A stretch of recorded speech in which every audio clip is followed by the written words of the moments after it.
new media that opened last month at MoCDA, Museum of Contemporary Digital Art. Today, we have the pleasure to have Mariana Babarubello, who is going to moderate this panel from the Cognitive Science Department at UCL. So I will be passing on the word to Mariana to introduce our speakers and the topic of this talk. Thanks, Serena. Thank you all for joining our discussion today. So we'll be talking about the relationship between space and aesthetics, and we'll discuss how spatial organization can influence the experience that you have of art, and how new digital technologies can open new opportunities for artistic creation and for museums as well. So if you in the audience would like to ask some questions to one speaker specifically, or a general question to everyone, you can send your questions via the chat during the session, and at the end we'll take some time to go through your questions. So let me just now quickly introduce each of the speakers, and then we'll start with the discussion. So Gibson Martelli, you are a duo of London-based artists, Ruth Gibson and Bruno Martelli. Your work involves a number of different digital techniques, such as performance capture, live simulation, installation video, immersive virtual reality, and computer-generated models. So you have received several awards, among which the Lumen Gold Prize in 2015. Welcome. Fiona, hi. So you have a rather unusual background, because you are an architect. You are a lecturer at the Bartlett School of Architecture at University College London, but you also have a PhD in neuroscience from the same university. And in your research, you have investigated the brain mechanisms underlying the experience of space and what implications this might have for architectural design. Hello. Hello. Then we have Snow Yunxue. So Snow, you are a New York-based new media artist. You're also a curator and an assistant arts professor in the Department of Photography and Imaging at New York University Tisch School of Arts. Your work combines computer-rendered images and installations, and you have a strong conceptual and philosophical research with it. We will be talking about some of your work and work that explores landscape art with immersive virtual reality. So hi, Snow. Next, Rupert Breheny. Hi. You have been working for Google for more than 13 years, right? And you've had different roles there. You've been webmaster, developer, technical consultant, VR manager. And you have a strong interest for VR and AR technologies, for example, for the development of Google Earth with immersive VR. So hi. Then Hikaru Nissanke. Hi, Hik. You are a co-founder and director of OMMX, which is a London-based architecture and design studio. You have designed exhibitions for many cultural institutions, among which the V&A, the Royal Academy of Arts, or the British Library. And you also contribute to events and publications around architectural critique. Hello and welcome. So Hik, let me start with you. Yes. Putting me on the spot. In your work, you design the environment and the context, the atmosphere where the artworks are going to be shown. So what do you think is might be the role or the added value of scenography for an exhibition? And how do you see this changing if you were to design a completely virtual museum space? Yes, that's the topic of today. Yeah, I was wondering how to best approach this. And I was thinking that actually, I don't really see, or try not to see, categorical definitions between things. So I always start with the question around what is a museum and gallery, predominantly because they're our clients. And we tend to work a lot with, obviously a lot of the stuff that we're displaying are physical artifacts and objects. So I thought maybe in the first, I'd talk briefly to that and then maybe talk about the potential of VR. So to start off with, on the question of, I think it's worth asking, what is a museum or gallery, like even in the first instance? And for me, the role of it in the broader sense is more than putting on a show. They kind of helped us to connect with one another, both in the present when you go and visit an exhibition and you're with someone or with other people around you, but also across time and across different geographies through the objects that they house. And we might otherwise term this lens kind of culture. It all helps us kind of understand who we are as individuals, but also who we are as individuals who are part of different communities, so to speak. So also to think that a lot of what we're doing is somehow providing context to this work to kind of further aid and help people make connections between different artists' work, as well as like the intense observation of a singular work. But I think as architects, where we come in is we're really trying to have this very broad envelope around the whole thing. So of course, museums and galleries are a myriad of different things. It's not just about the display of an object. And I think that's really crucial to understand in terms of, also the context that's provided to the artwork and all of the literature and all of this other kind of world surrounding that work, which is essentially the museum and gallery, whether it's the archives that they're working with, whether it's researchers, whether it's general public, whether it's curators who are kind of diving into collections and trying to make sense of work and tell stories about what it is to be human and these sorts of things. So I think that, it's important to kind of recognize all of that myriad of worlds going through, and crucially to understand that they tend to be, well, naturally, they don't tend to be, they're split. We work with public museums and they tend to be, those are definitely public spaces. And they're open to interpretation. You can use them in different ways. People sometimes go to shows not to look at the work at all, but to misbehave in, eat ice cream and spill their ice cream over the work and all of these sorts of things. So how does then VR kind of play into all of this? Well, those public spaces of museums and galleries are very highly regulated. There's so many rules governing them. And they govern your interaction with works and the depth of your interaction to that work. So, for example, if we're dealing with an object at a very prosaic level that's very valuable, that's over here, there will be, and it's a lone object because museums and galleries are collaborating, across the world. They're not just relying on their own collection, more often than not. There are insurances. And then with insurances, you can't actually get that close to a lot of the work by about 1 meter, 2 meters. And it seems like a really dry observation to make, but that's physical separation from the work, whereas the artist may have handled, touched, there may be some kind of physical or virtual kind of understanding of those things. Actually, there's this distance that's immediately implemented through putting an object in a museum, in a gallery, in its kind of physical sighting. For me, if we're talking about digitized collections as opposed to work that is specifically made for digital viewing, that really opens up a whole world around, how close, the type of interaction that you can get, that I wouldn't say replaces that physical interaction, but really kind of complement it.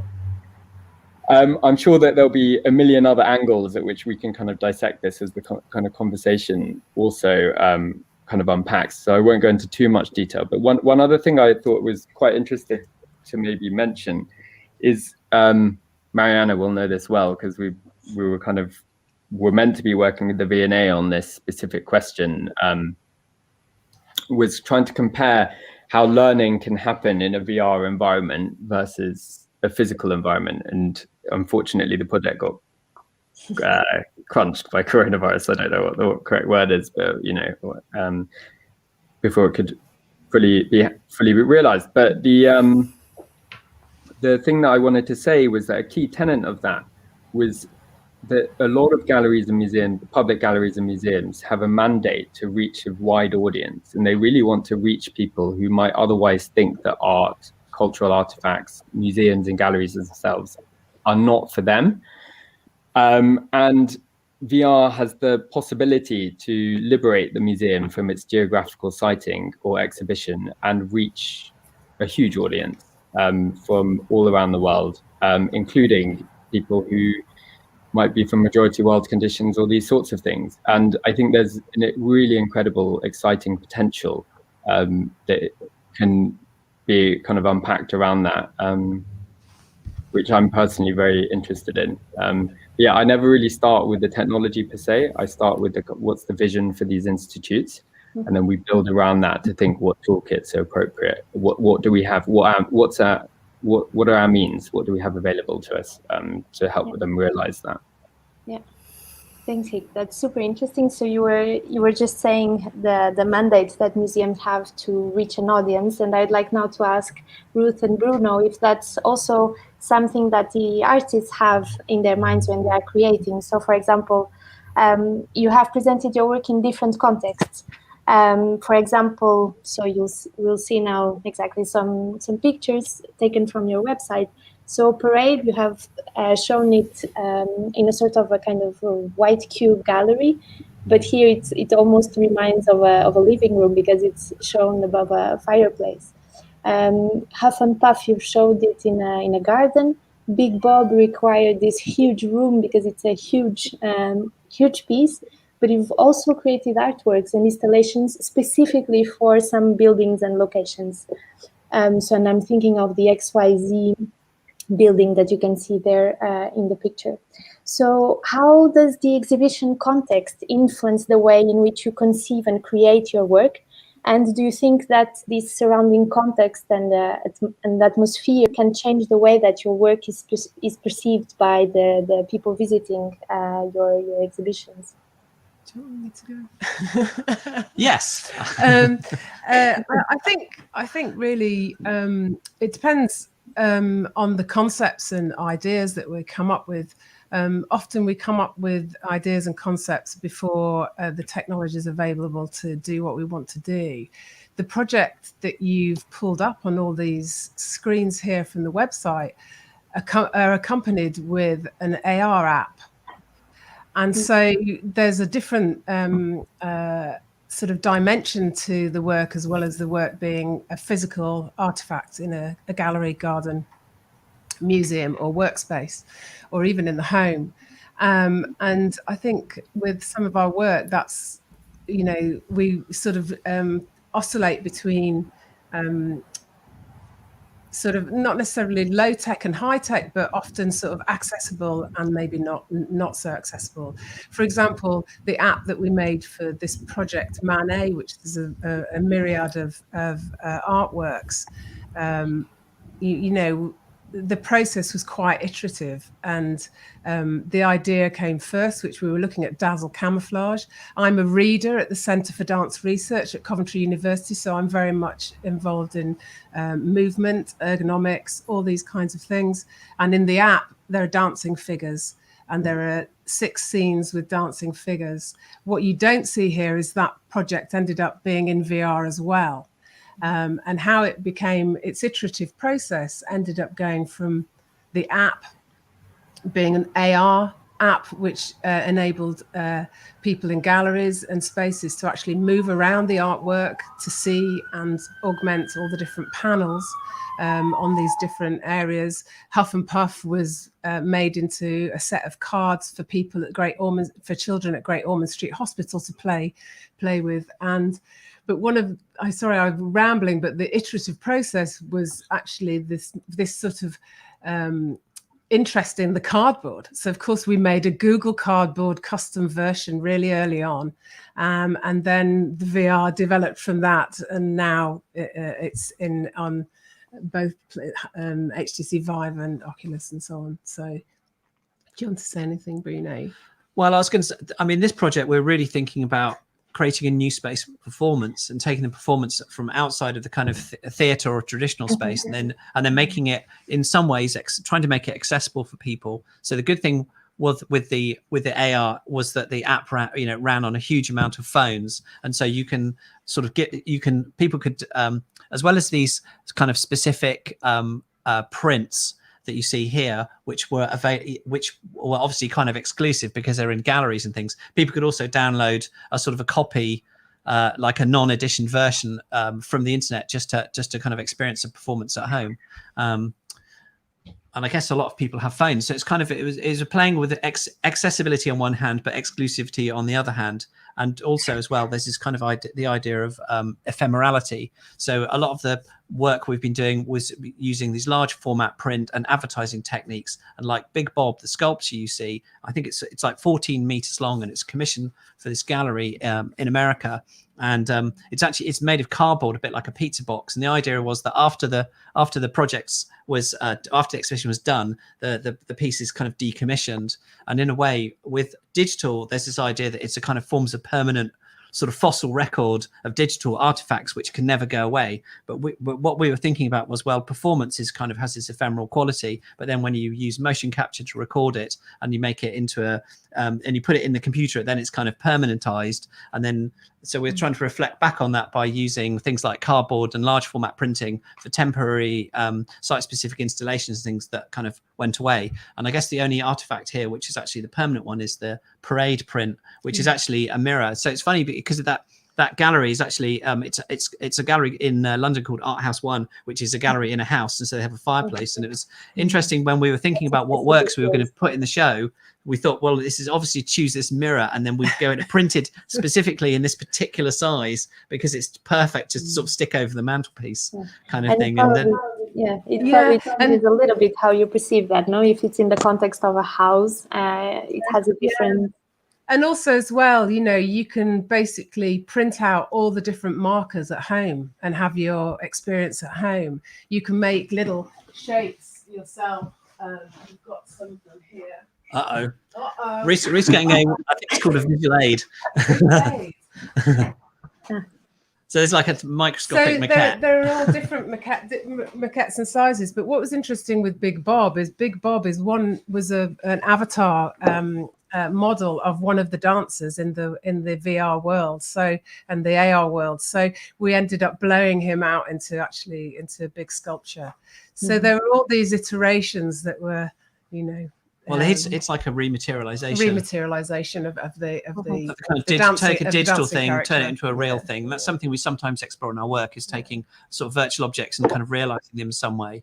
I mean, what you don't see is like what's lovely watching people move around. I mean, obviously, they move around with their phone in their hand, but it's actually really interesting that in the gallery space for Big Bob, people would actually really go under the arm and under the leg and round, and just so they could find different movement material in the avatars and different animations. So that was really fun to watch. And then, of course, sometimes the augments on the people's phones could be seen by 3 people back, not even on the artwork, actually on the marker that was actually visible on the phone. So there was again these layerings and beautiful sort of social choreographies that started to happen between people moving around. And in VR, of course, that's taken into a different space. We got a phone call.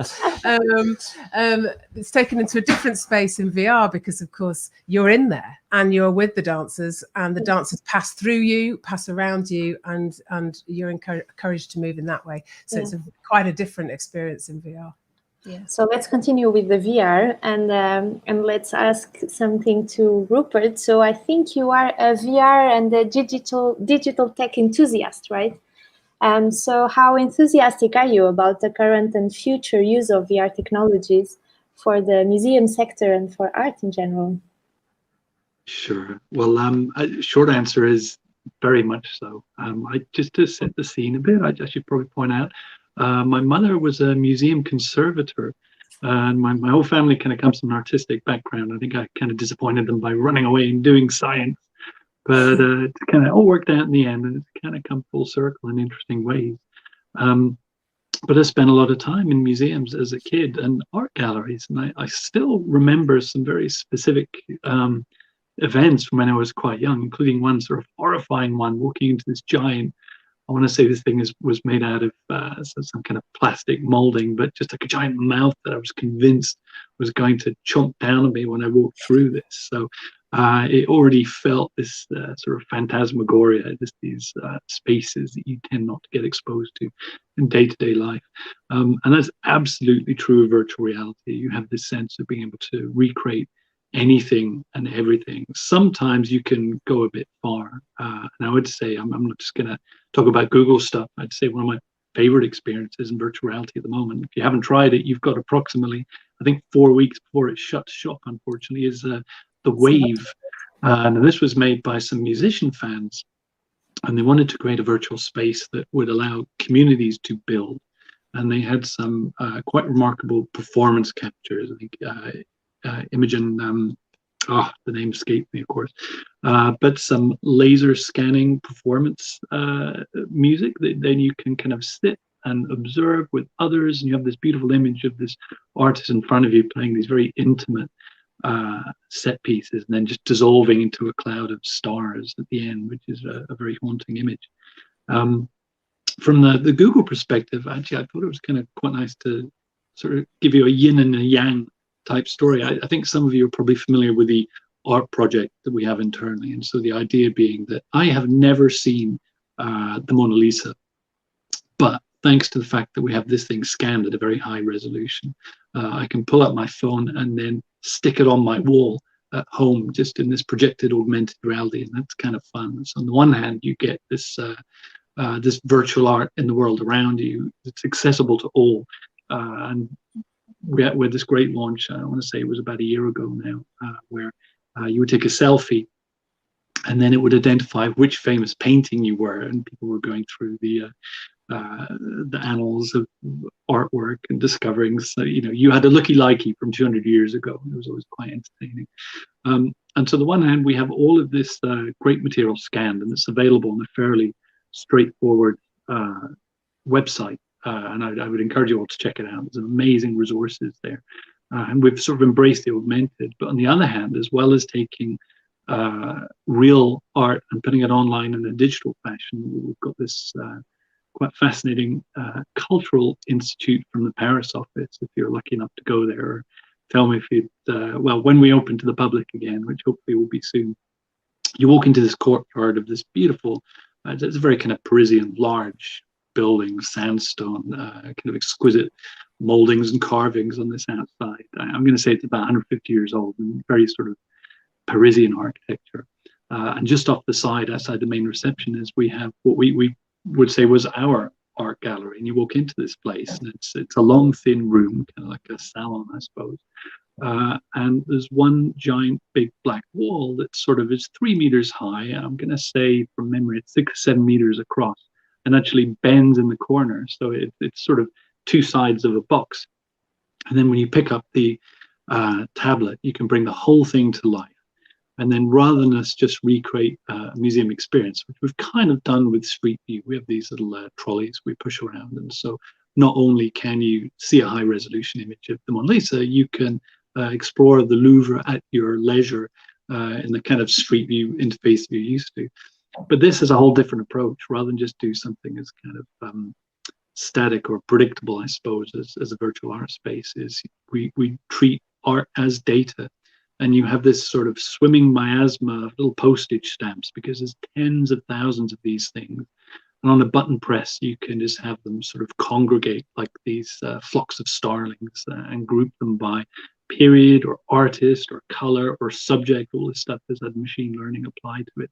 And then just zoom into these things. And as you get closer, the textures resolve into real artwork. And then you can just cycle up and flick past them. And not just on the tablet, this is projected onto the walls around you. And so you feel like you're swimming through art. It just fully fills your peripheral vision in a way that I think all great artists probably spend a period of their life kind of achieving this artistic nirvana. But it's fun to be able to do this as a mere mortal from time to time.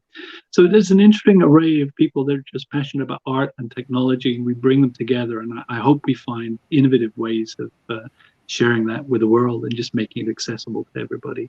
But yeah, we're just starting this now. I'm very excited about virtual reality because it can help us tell stories with art and recontextualize it in very interesting ways. And the most exciting thing of all is we're only just getting started. And so this is over to you to tell us what the future looks like. So let's now talk with Snow, because you've been working with virtual reality in your own work. So you've created virtual reality spaces. So here, for example, we're seeing Trench, which is a virtual reality environment which represents somehow the ocean, and Karst, which represents a cave. So both are VR experiences as you can see in the bottom figure there. So there's the viewer is both in a physical space of a gallery, but also seeing another type of space. And so I think, well, obviously VR here opens new opportunities for creation, as it would be really hard to create these kinds of environments and experiences in the real world. So I'd like to ask you, Snow, how do you explore the VR technology, and how do you design these environments? What does it represent for your artistic creations? Yeah, thank you very much for that question. So I was eyeing on VR technology for a while before I decided to use it. As an artist, the past sort of decade, I've been very much involved in 3D imaging technology as a whole, right? So what does simulation mean? What does sort of rendering the image that we see relating to, post-photographic or photographic practices? I actually personally come from more of a classical training background, right? So I was focusing on painting, sculpture, photography before I come into the digital art realm. So all of that sort of connects together. And when I looked at VR, I saw this sort of potential, right? Like, it was really exciting to me because there is your, painting, there is your photography, there is your filmmaking, but all in virtual form. And then most importantly, I think VR is so much about experiences. And that is closely related to, I think, as an artist, we're always interested to express our feeling and ideas and share our experiences with the world. So I really find VR to be this very effective tool, right? Not only there is, I think, a lot of excitement from the tech world, but I think as an artist, I had to be personally really connected to it first in order to be able to use it. So some of the images that you already saw there are some of the work that I've done in VR.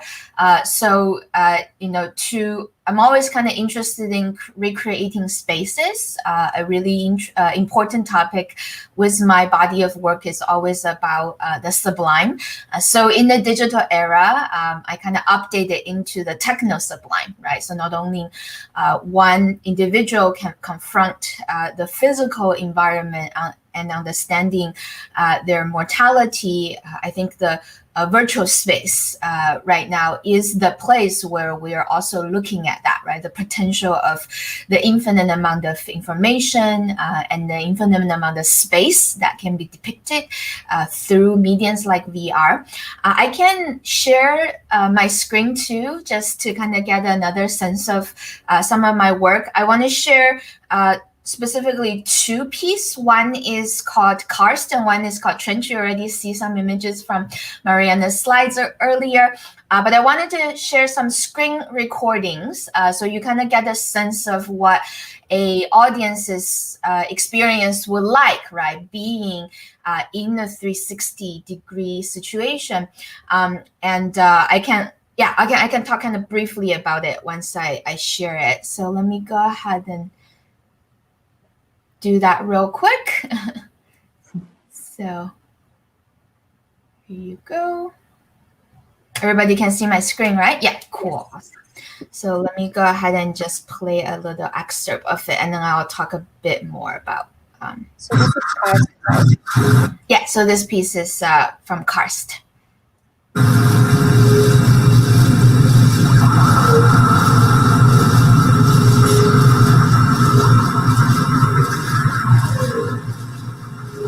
So what we're seeing here is what the viewer would see with immersive virtual reality, the goggles. Exactly. And how does he move? Is it just with the head, or does he have some controller? Yeah, so I'll kind of stop it here. So yes, you can. So this is a view that you actually get if you are in the VR headset, right? So you do have a hand, right? You have a controller. That part you don't see it because this is like a screen recording version. But in the VR environment, I'm gonna go to image because I think that will kind of help us to see it. Let me go ahead and go to right here. So in the middle, you can see the way that this work is displayed, right? So viewer can go into it with a full view. And there are actually 3 scenes in this one particular piece called Karst. And the first one is the screen recording you just saw, which is modeled after a cave, where you can teleport around with your virtual hand. And then the second scene is actually in a glacier site, so over here too. So so I'll kind of let it play while I kind of talk over it. So you can see that you can kind of get on top of the ice or going into the sort of maze part of the environment, as well as the last scene. I'll play this little video with the sound down too, is our heart chamber, where you can again kind of go into and then interact with the tunnel, with the different chambers of the heart. So all of the 3 pieces sort of connects together into this idea of having access. I think that's one of the things that I'm really excited about VR as an art medium even, right? Not only as a way to show art, but actually make art for this medium, is that, I can sort of bring the viewer into a space, whether I model it after something that exists, or maybe people can't really travel right now because thing, say like COVID, or maybe providing access to something that's kind of in a different scale as human scale, so that people can get into it and kind of have that experience. And all of the 3 things are connected because thinking about the material, right? I mean, although VR is a very, virtual media, but I'm really interested in the representation of material, that all of those materials, whether it is a cave that is made over thousands of years through water, but is really decaying because of human interaction or because of natural environmental reason, or maybe it's a glacier, right? Again, sort of disappearing, or thinking of sort of the temporality of human body, right? That it also will disappear within several decades. So I'm really providing access to the viewer so that they can be immersed in it. And of course, since we're only seeing this on screen right now, where you can't really capture is how big the scale is, which is what I think again VR as a medium really provides. Is a lot of the either the cave or either the glacier, they are really tall, right? So you're kind of getting this sense of space, even without leaving your living room, right? Or without leaving the space of the gallery.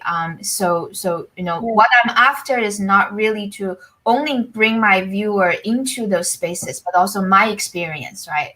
As a person visiting there, and the sublime. Yeah, that's really interesting. So I think you gave us a great example of how, as an artist, you express yourself through the way that you build these spaces. We've also seen how, from the perspective of a museum, you can build spaces.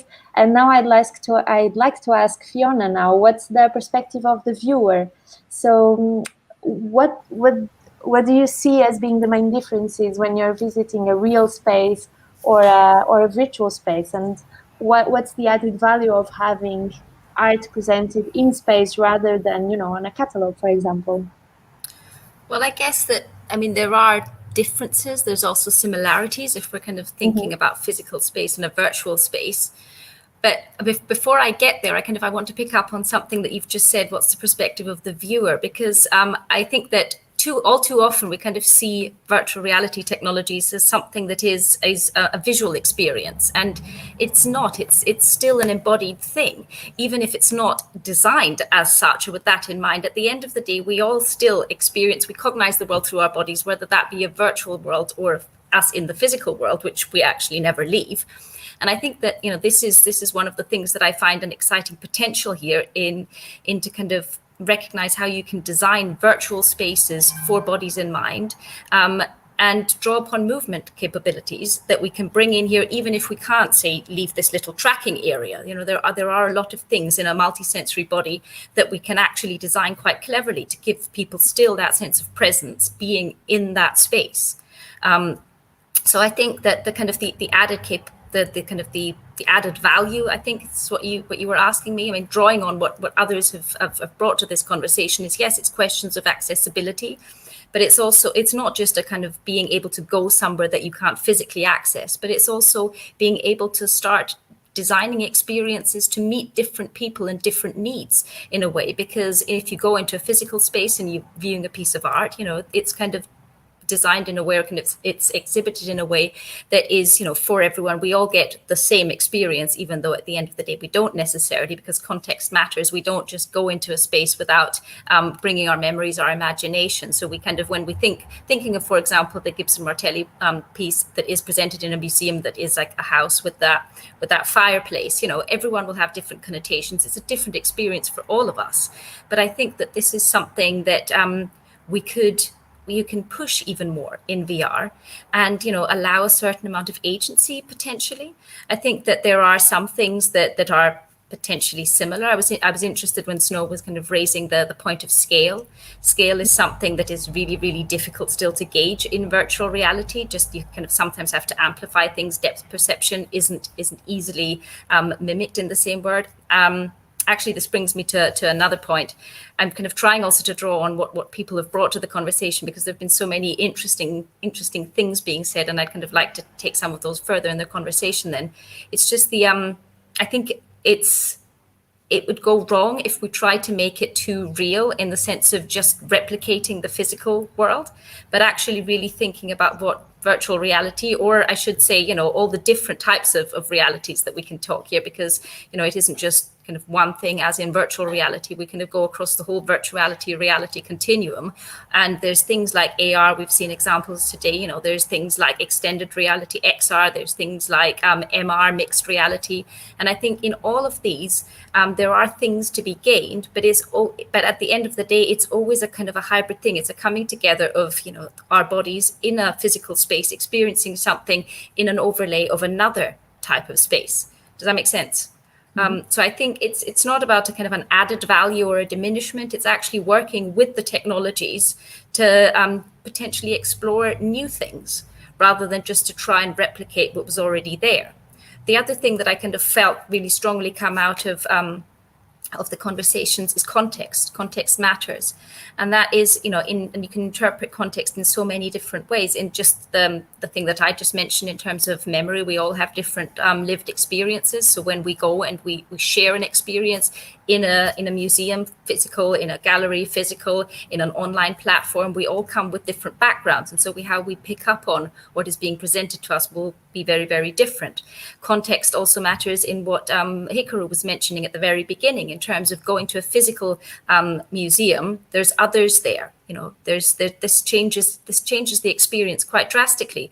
When we go into a virtual museum, to a large extent, at the moment still, we're on our own. It's a completely different context. We get a different experience because we don't have that sense of it being shared. And so I think that, these are potentials to still unlock, and it doesn't have to be a kind of, fully rendered 3D version of tons of other people in there. Sometimes all you need to kind of have is, we know that there's others there. We have some form of presence. I don't know if people knows this example of, it went viral for a while. It was this kind of shared experience online when all you'd see was other people's cursors, and then you just kind of know with how many cursors there were, and you kind of have this thing where you're navigating around on the screen, and you really have a sense of there's others here too. There's other life, other people. It completely changes your experience. And I think that these are potentials that we can still unlock, and that where potentially, we can learn. And I'm saying this obviously with my architecture hat on as well, where we can learn from architects, because architects design spaces for people. It's not just the kind of the space for the artwork, but it is for the artwork to be exhibited for people to experience. So I think that, this is something where we can learn from architects. Equally, I think dance was mentioned. I think, Ruth, you mentioned working with dancers.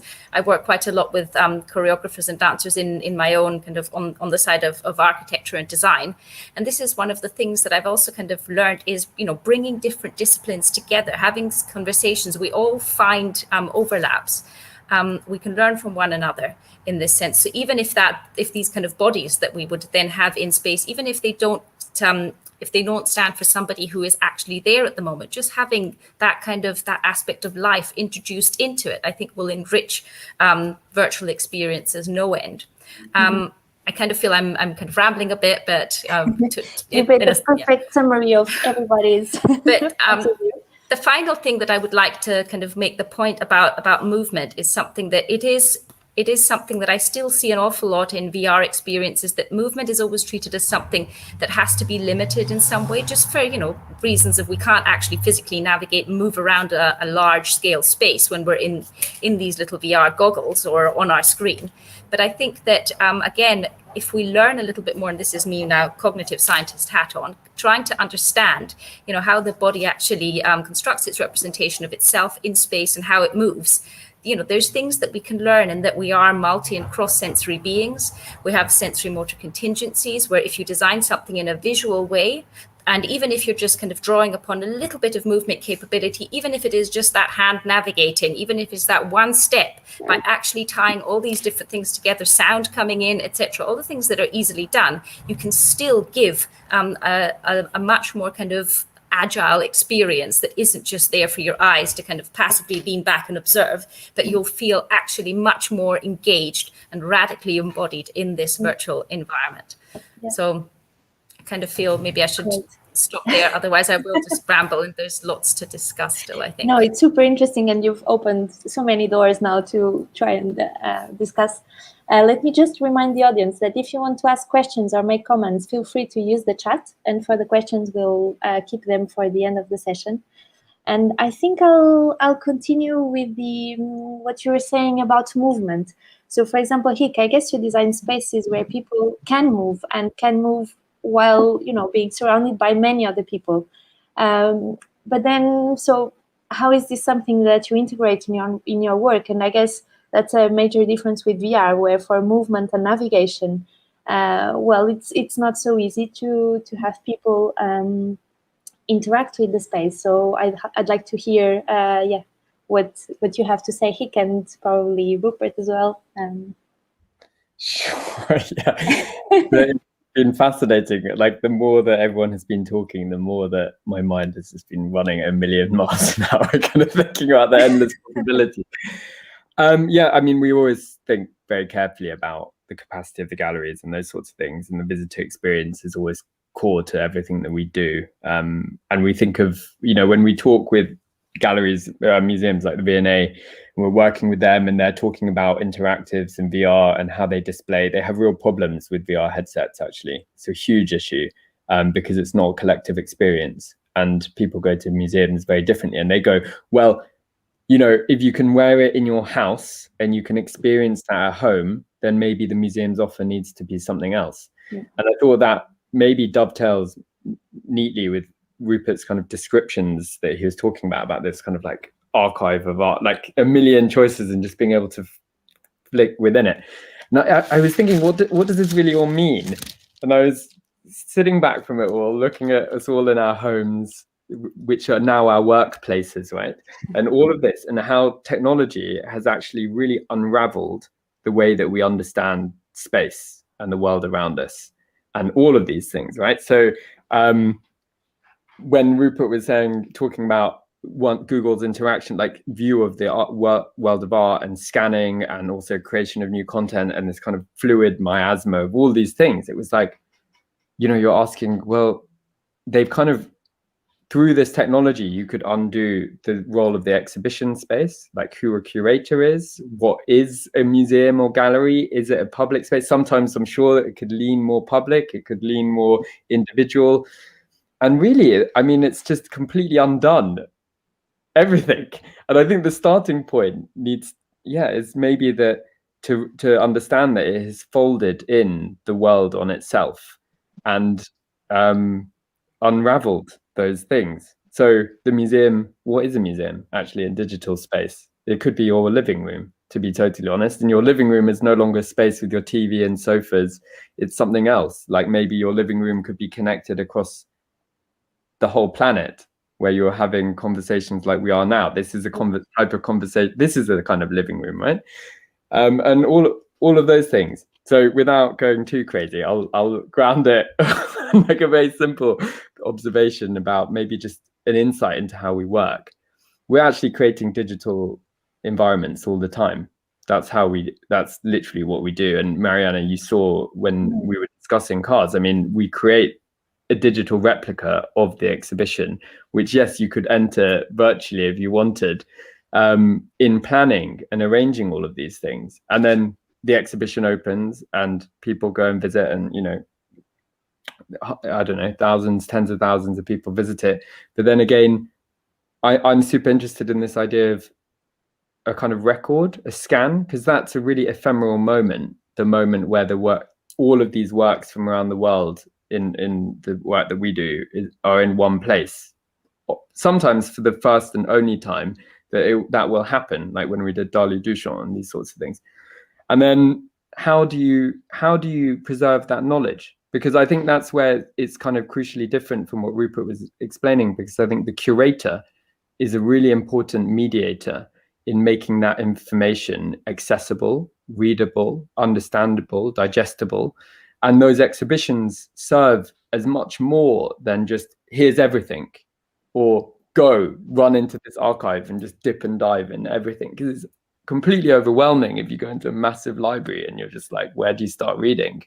The curator's a guide. And I think that scanning and preserving that knowledge and those sequences and that context that Fiona was kind of describing, that we work so hard to kind of give those works and that exhibition in the placement and design of those spaces. Yeah, maybe I don't know where I'm going with it anymore. But yeah, Rupert, do you know where Hik is going? Sorry, was that for me? Yes. So do you wanna follow on that? So yeah, do you think? Sure. Mm-hmm. Sure. I mean, there's so many directions we could go in this. I'd like to kind of a couple of quick shout outs. I mean, Fiona, I love this idea of embodiment. I think for a long time, people just sort of assume that your body disappears when you go into this virtual space. And as somebody that's attempted to sit on virtual furniture more than I'd like to admit, I can assure you that is absolutely not the case. But I'm going to refer you to a game. I think games are frequently the arbiters of very playful interactions, and you can definitely see some great experimentation. Some of you may have been lucky enough to have played Super Hot, and there is Super Hot VR, and I cannot believe this game was not originally conceived of as a VR experience, but it's a first-person shooter. You run around, it's kind of like being in the Matrix or something.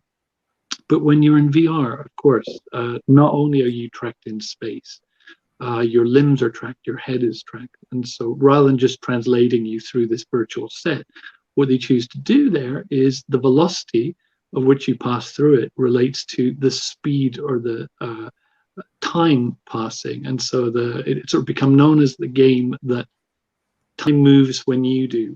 And so it tries to recreate this bullet time from the Matrix, where if you move very, very slowly, then everything around you moves slowly, and it's having this sort of superhuman type reaction speed where you can just calm your heart long enough to take a moment, don't panic, which I hear is what people in pugilists, boxers, they have this point of view where you go into this sort of non-linear time where it just stretches out in front of you. If you've ever been unfortunate enough to get close to a car accident, you can enter this world where I guess you're so pumped with adrenaline, your perception of time shifts. And why not play with that? It's a really sort of intriguing premise, and one that they really take to its logical conclusion in terms of what it means with you navigating this space, both in like spatial translation, but also in this time. And I've also seen some great experiments where a switch on your left hand moves the timeline backwards, and you go forwards with your right hand. There was a student project in German technical university where you solve a crime by walking through a crime scene. And it's almost like scrubbing through a video playback. Again, it's this sense of superpower, which was fascinating. So yeah, I think we can be a lot more playful with how we are embodied. And there's one other thing, because appreciate we're all on a squeeze on time ourselves here, but Snow made this very beautiful allusion to some of these ancient cave arts. If you haven't seen it, there's a rather beautiful moment in the movie Ice Age, which you'll be familiar with. Sid the Sloth, they have some escapade in this ice cavern, and they come out, and he takes a moment and he just looks at this little stick figure sloth drawn with his little sort of Paleolithic buddies, all kind of illustrated along there. And we've been using art to tell stories and record the environment we're in, and there was something magical about this peak of our creativity, these computer graphics, which I don't even think was, it was 3D, but not in stereographic at the time, shouting out to the kind of illustrations that we did 17,000 years ago, the kind of things you would see in the caves of Lascaux in France. There's a lot of Parisian art coming up. And again, just this idea that the art is not divorced from its surroundings. You go into this cave, the cave is as much a part of the experience as these illustrations on the wall. And I've always kind of made the case that, to me, what got me into VR was actually, I had a stint on Street View and the sort of panoramic imagery with these photospheres, obviously, that we stitched. And it just felt always like a shout back to this cave art, where we would just create these environments. Instead of putting a headset, you would just crawl down this small passage, and then this giant cavern would blossom around you, and you would hold your little candle up and look around and just be transported into this magical way that still works with us if you spend time in a planetarium or some of this amazing digital projection art that completely melts architecture around us. So many possibilities, and just, as I say, blossoming them now as never before.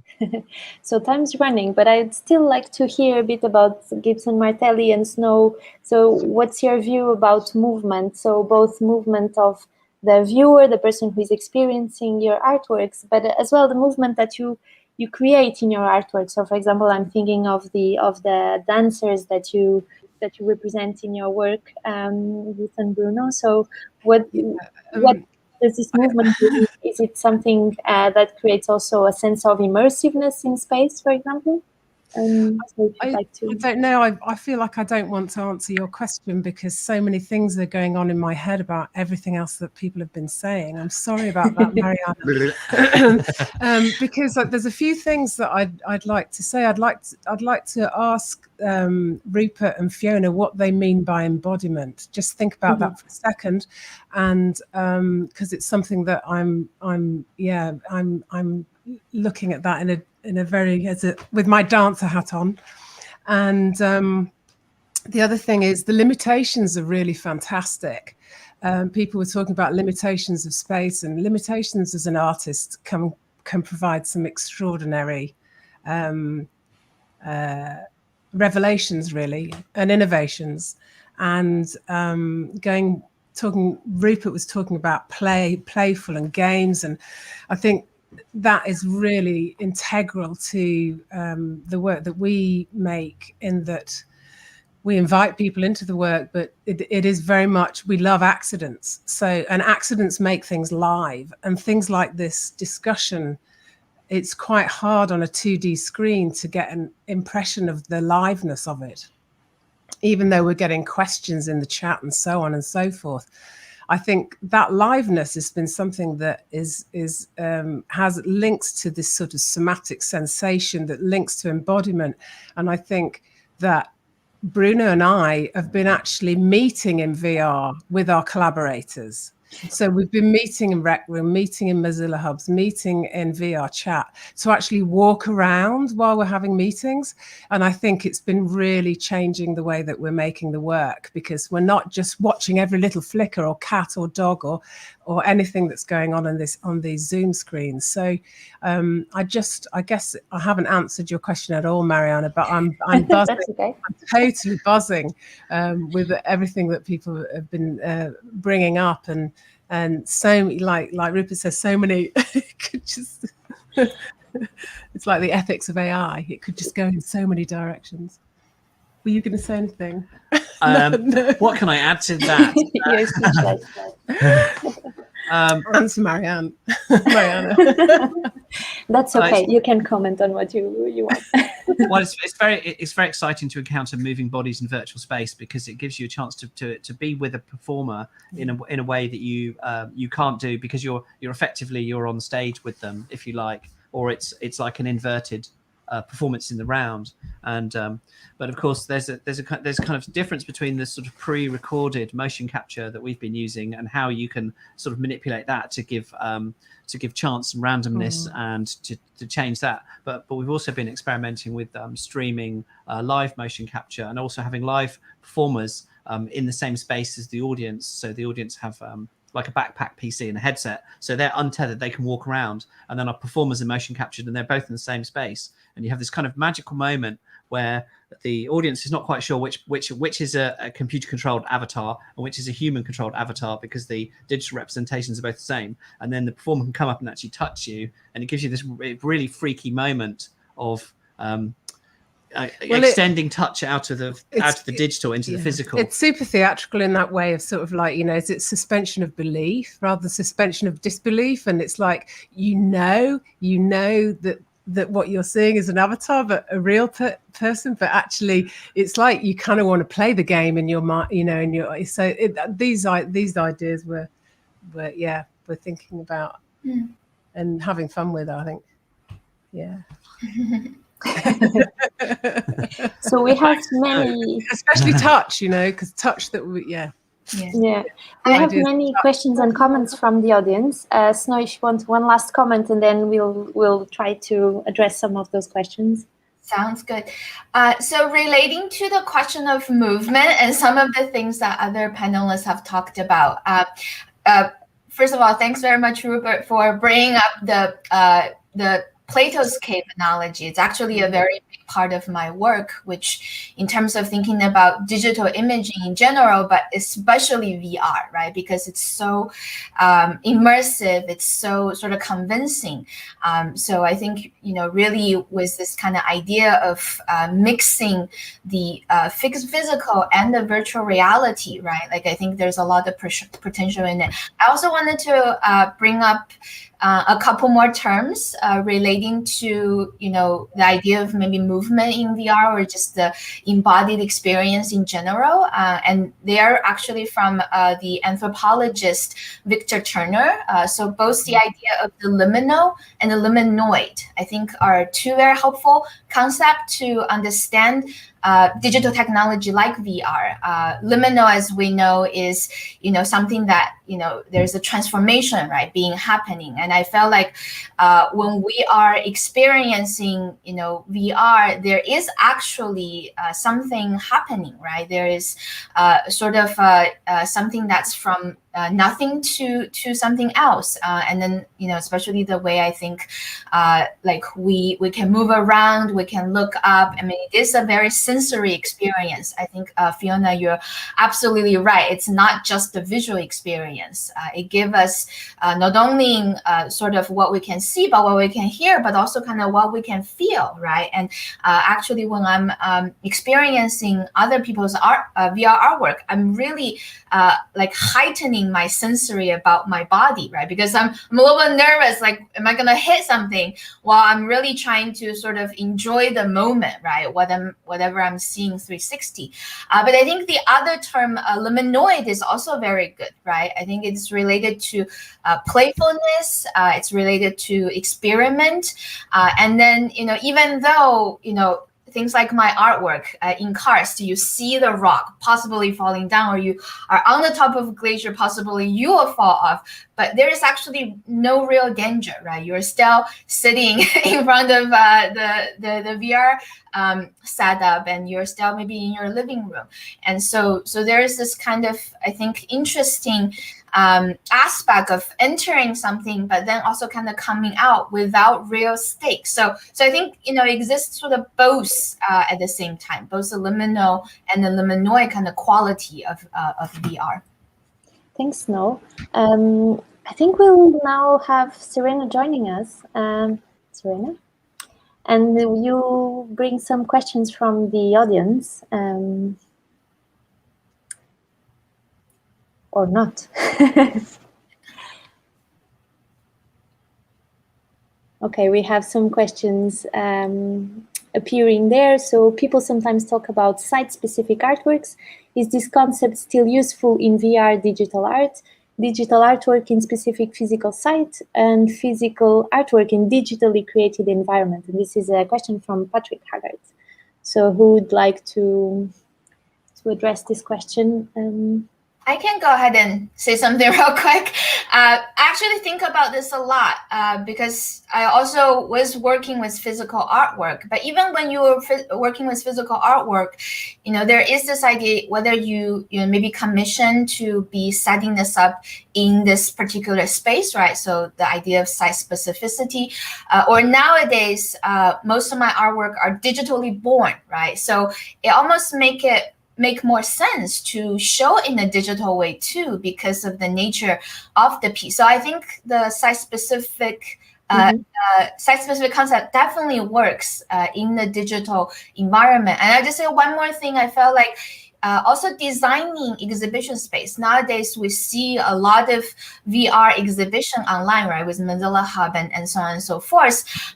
Some of the very successful exhibit, I really think they design with the VR in mind, right? So you don't have to just be limited within the gallery space of the wall. You might not have a ceiling. You might have a huge digital object, right, as your sculpture. Or this museum can be actually completely floating in the air. So I think those are all very unique site specificity with digital showing. Yeah. Great, thank you. Do we have another? Oh, hi, Serena. We have another question. You wanna read it? Sure. Yes. So I was checking some of the questions here from the audience, and this one is saying, let's say I'm cynical about the use of immersive technologies in museums in the future and need some convincing, and he follows on. In 3 sentences or less, can you provide examples where museums implementing them have seen business success? So maybe that's also good for Rupert, perhaps, and Hikaru. So right off the bat, one word, COVID. This has gutted the museum industry in most of the world. And you have this kind of awful situation where for me, it was a huge part of my education early on. There's something about the physicality of seeing these objects and the magic of knowing some of them has existed for thousands, hundreds of thousands of years. I'm always kind of fascinated by these ancient artifacts they kind of dig up. And I was lucky enough a couple of years ago to visit Tutankhamun's tomb, like the real one in the Valley of Kings, just outside of Luxor. And on the one hand, it was tremendously exciting because you were there, history right there in front of you. On the other hand, it was sort of underwhelming because you literally had no context. It was kind of almost without scene setting, despite all the travails of getting to this place. And it's fairly elaborate, just even that process. But I also remember seeing a great exhibition a few years ago. This was in Switzerland, and it was for the Terracotta Army. And ultimately, there was only 3 terracotta soldiers there, but there was this about 45-minute trip through artifacts and storytelling and the context laid by the way they'd constructed this environment that you move through to get to the final room where you see these objects. That it was completely, it was a really impactful environment. So when you saw them, you felt you'd earned them, you understood them in the way that you just wouldn't have had before. So on the one hand, back to accessibility, we don't have access to this. And the other story about museums, of course, is 90% of the collection is in the vaults. It never sees the light of day. And if you're lucky, you're an academic, you get to see some of this, or occasionally they switch it out. Or if you go and see the Book of Kells in Trinity Library in Dublin, they turn the page once a month. And if you go every month for your life, you might see the whole damn thing, but that's an experience most of us won't get. So I think there are experiences that museums just physically can't provide us with. I'm very enthusiastic about the idea of their collections being digitized and then made available, because it feels like they belong to all of us. All of these artifacts, return the originals to the point of origin. We have these representations that we can share and bring into the classroom and remix for ourselves. So I'm again, I keep saying excited. Obviously, I'm very excited, an excitable person, because I'm also excited about the future of immersive museum. Thank you for the question, Tom. I would just add that I think not all, but the museums that we've worked to, share a bit of cynicism around it, or skepticism. I'd just say it's a tool. It's like a pen. It's like, it's just a tool. It depends how you use it and how you implement it. I'm sure it's been done badly in a lot of places. I'm also sure that it's been done amazingly. The potential is, really, I think, limitless. I too am somehow cynical, approach it with a degree of skepticism, but somehow we always use it, and we do use it when it's the right moment. I think that these categorical definitions are really unhelpful, actually, in thinking VR versus reality. I think there is one reality. Sometimes we dip into VR, sometimes we look in the physical surrounds. I'm really interested in those moments of change that Snow talked about, when it's like you put on the headset and where that happens and how that completely changes not your perception of what you're seeing, but actually the world around you and how we're building and using. And the final point I'd make is putting on an exhibition is intrinsically wasteful. All museums and galleries know this. It's quite damaging for a planet in terms of the amount of MDF, construction waste, logistics, all of these things. Having an alternative to that is surely a good thing in terms of the planet and the future of what these things are, and being able to tell stories without necessarily having that carbon footprint. Also, everyone traveling across the globe to go see those museum shows, it's huge. So yeah, there are real benefits that I think we should, it's not black and white. And since the question asked for a couple, for example, I put a couple example in the YouTube comment area if people are interested in check out. But one really successful example is DMODA, which is a digital art museum of digital art that is specifically designed for VR, and they actually commission artists for the VR setup. And it's, there is physical shows, but then mostly a lot of the content is available in your living room. Second one is the DSL private museum. They also actually set up a very lovely VR space for all of their collections, mostly Chinese contemporary digital artists. And of course, besides MoCDA, I felt like a lot of exhibition that MoCDA does is very much designed for the exhibition, and which makes the research that this panel is related to the exhibition very, very, I think, relevant for the time right now. Yeah. Great. I think we've reached the hour. So I'll give the mic to you, Serena, if you want to close the session. Sure. Thank you so much, Mariana, and thank you to all the speakers for participating in this very much interesting talk. I think I've personally learned so much from listening to all of your comments, and thank you to the audience as well that has been commenting and asking very interesting questions. So I wish to invite you all to following up the talk series. So we're going to be here again tomorrow discussing the future of museums in the digital realm. And the following day, again, with Mariana moderating a panel on what cognitive science can bring to artists and museums. I also want to say that the show is on MoCDA until the 9th of May. So I invite you all to go and visit the show. And there's also the experiment that UCL and Mariana and Patrick have worked together that you can test. So you can go around the rooms and see what you remember in terms of the art and the design as well, and the architecture of the space. Finally, we've created a digital posters available as a collectible NFT to support all the participating artists in the show. That is a limited edition of 100. So if you wish to grab one, you can. It's our first NFT. So that also goes in support of all the artists. And once again, I wish to thank you all speakers and audience for attending this conversation, and Mariana for moderating this wonderful panel. Thank you. Thanks, everyone. Thank you so much. Thank you. Thank you. We'll see you again soon online and hopefully soon in real life. But yes, it's been a pleasure to have you. See you again Thank you soon. so much. Nice Thank to you. meet you. Bye, everyone. Bye. Nice to meet everyone.